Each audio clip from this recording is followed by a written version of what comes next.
My name's Robin, and I'm retired. I've been retired about 3.5 years, and one of the things I spend a great deal of time doing is I'm a practicing Buddhist. I feel I've changed quite a lot since I've been practicing.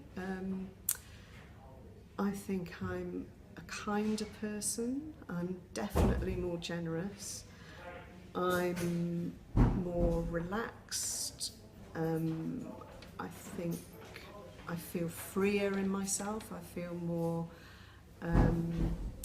confident. I wouldn't have said I was a particularly unconfident person before, but I'm much more likely to reach out and talk to people and meet people in a way that I perhaps wouldn't have done before. I'm less fearful of people. Strangers, I suppose.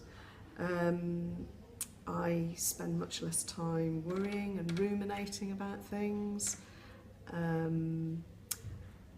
I've developed some really strong and valued friendships through my practice and practicing within the tradition that I work in, and feel a great deal of gratitude towards those people, because we're all in it together. We're all trying to become the best people we can be.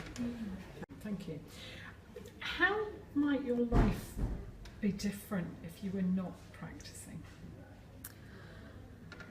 Oh, that's really hard to know. I think if I wasn't practicing, I would feel I'd be seeking something, but I'd probably be looking in the wrong places. I think there was a sense of before of trying to achieve things, or trying to possess things, or I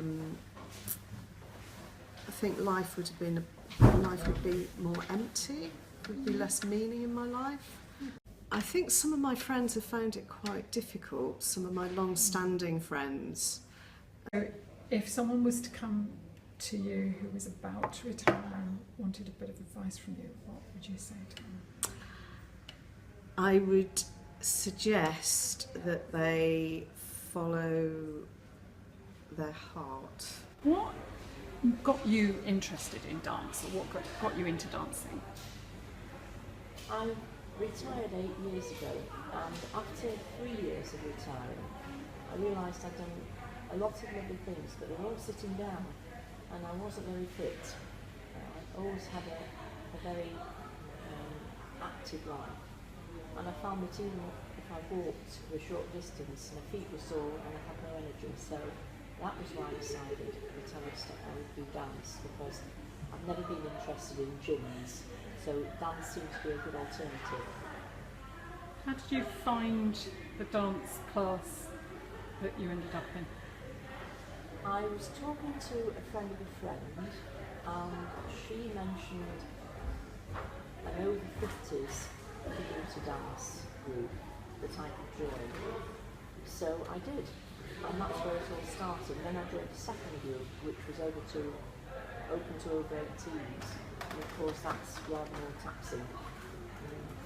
But I enjoy going to classes.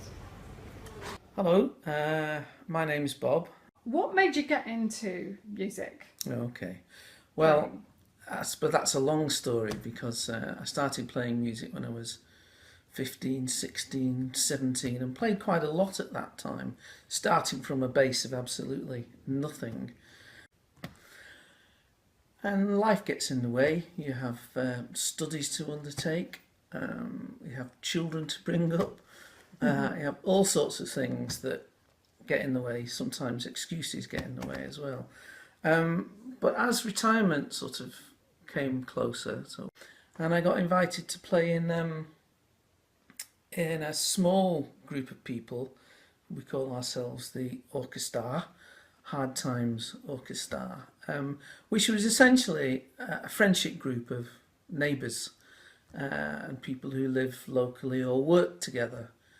And my guitar was sitting on a shelf, not doing very much at all, which was a shame. They invited me along, so that was that was good.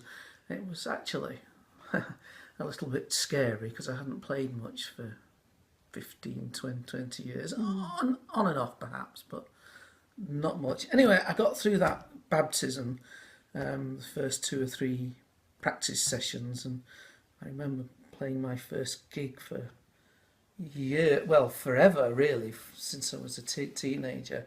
So what do you get out of just playing music? Principally, I think I get out of it a challenge, and it's not unlike the challenge that I experienced when I was studying, which I've probably done all my life actually, but certainly when I was much younger, that was always a great challenge. But there's more than that. It's the social network and the companionship. As it's turned out, it's not simply about the companionship with those you play with. That's apparent, and I'm very grateful to have that. Actually, one of the chaps I played with, I've known since I was 8 years old, and that's been incredibly nice for both of us, I hope. But it's also about the network that has been developed as a result of playing this particular kind of klezmer music. Our lead band member is a tutor on the Manchester University music course, on the course that specialises in the teaching of klezmer. So we've played with some of his students, and that's been huge fun. It's been challenging because they're generally much more knowledgeable and skilled musicians than I will ever be, but that's okay. And of course they're all younger than I am, and that's a delight to be playing with young people. They come with so much energy, commitment, life.